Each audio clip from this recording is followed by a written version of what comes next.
संसद में एफसीआरए संशोधन बिल को लेकर हलचल तेज हो गई। विदेशी फंडिंग और विदेशी चंदे की निगरानी से जुड़े हुए नियमों में बदलाव का प्रस्ताव। बिल में एफसीआरए पंजीकरण खत्म होने की स्थिति में विदेशी फंड से बनी संपत्तियों के प्रबंधन को लेकर भी प्रावधान किए गए।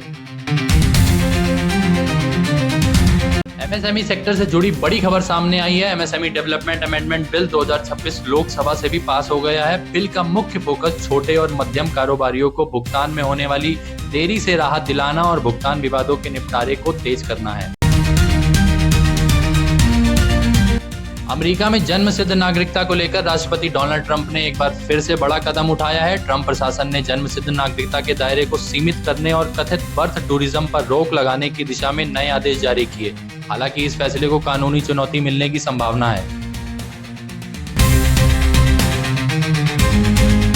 मध्य पूर्व में सुरक्षा को लेकर इराक और सऊदी अरब के बीच एक अहम बातचीत। दोनों देशों के अधिकारियों ने क्षेत्रीय सुरक्षा हालात और बढ़ते तनाव पर चर्चा की। इराक ने भरोसा दिलाया कि उसकी जमीन का इस्तेमाल पड़ोसी देशों पर हमले के लिए नहीं होने दिया जाएगा।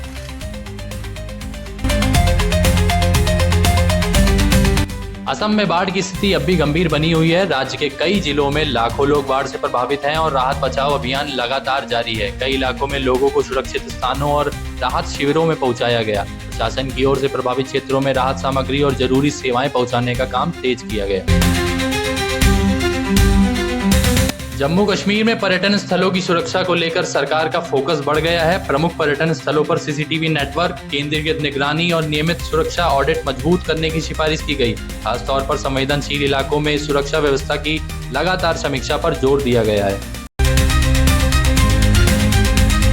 अमेरिका से भारत के लिए एक और बड़ी आर्थिक चिंता सामने आई है। अमेरिकी सीनेट ने रूस से जुड़े प्रतिबंधों वाले एक बिल को मंजूरी दे दी है, जिसमें रूस से तेल और गैस खरीदने वाले कुछ देशों पर 100% तक का टैरिफ लगाने का प्रावधान है। भारत और चीन जैसे बड़े रूसी ऊर्जा खरीदार इस कदम के दायरे में आ सकते हैं। खराब मौसम के चलते अमरनाथ यात्रा को लेकर बड़ा अपडेट सामने आया है। जम्मू के भगवती नगर बेस कैंप के नए जत्थे की आवाजाही फिलहाल रोक दी गई है। भारी बारिश, फ्लैश फ्लड और भूस्खलन के खतरे को देखते हुए प्रशासन ने ये एहतियाती फैसला लिया। मौसम और हाईवे की स्थिति सामान्य होने के बाद आगे का फैसला लिया जाएगा। प्रधानमंत्री नरेंद्र मोदी आज आईआईटी दिल्ली के 57वें दीक्षांत समारोह में शामिल हुए। इस दौरान उन्होंने देश के युवा वैज्ञानिकों और छात्रों को लगातार सीखते रहने और नई चुनौतियों का समाधान खोजने का संदेश दिया। प्रधानमंत्री ने कहा कि जो सीखता है वही जीतता है।